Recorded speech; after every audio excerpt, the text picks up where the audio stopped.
guys, welcome back. It's me again, Provinciana Morena. For today's video ay nandito kami sa Rio Verde Floating Restaurant sa Luway, Bohol. Parang kagaya lang ito sa Lobok Floating Restaurant. So, ganun lang din siya, guys. Pero ito sa Luway. So, ito naman ay optional if mag-avail kayo ng Bohol Countryside Tour. Yung iba, ini-skip nila kasi mahal yung buffet lunch nila.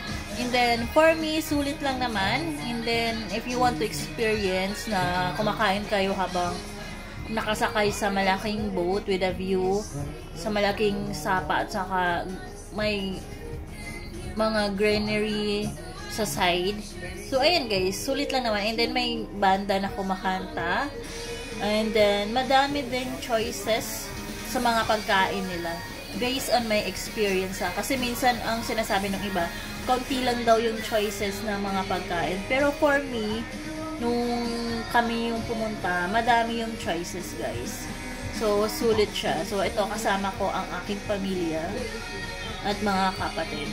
So, nag-enjoy kaming lahat. So, ito ay mga magto 2 PM na ata ito.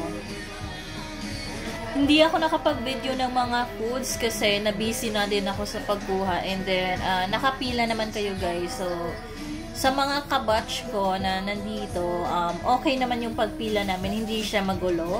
And then, complete yung mga pagkain, guys. Mostly Filipino food. And then, may dessert.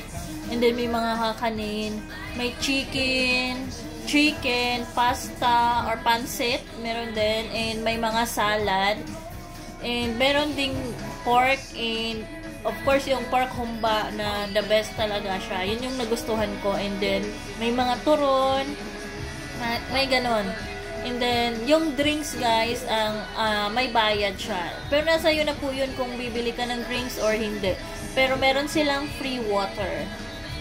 Pero syempre, tayong mga Pinoy, kapag kumain ng may karne, mas masarap kapag may soft drink. So, meron din silang mga fruit shake or milkshake.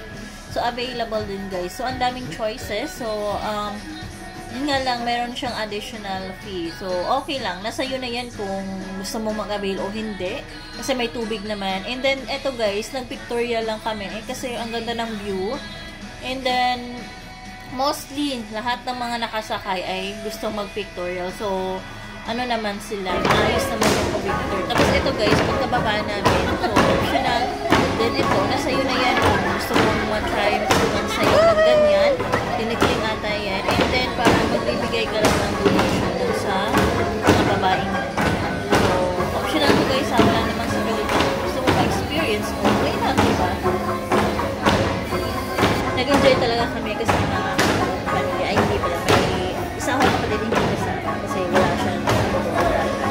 So, yun guys, hopefully next time makapagbakasyon ulit kami and kaming lahat na talaga.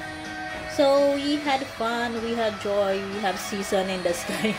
So, yun guys, thank you for watching. Sa mga hindi pa nakapag-subscribe, please subscribe, comment, like, and comment down below kung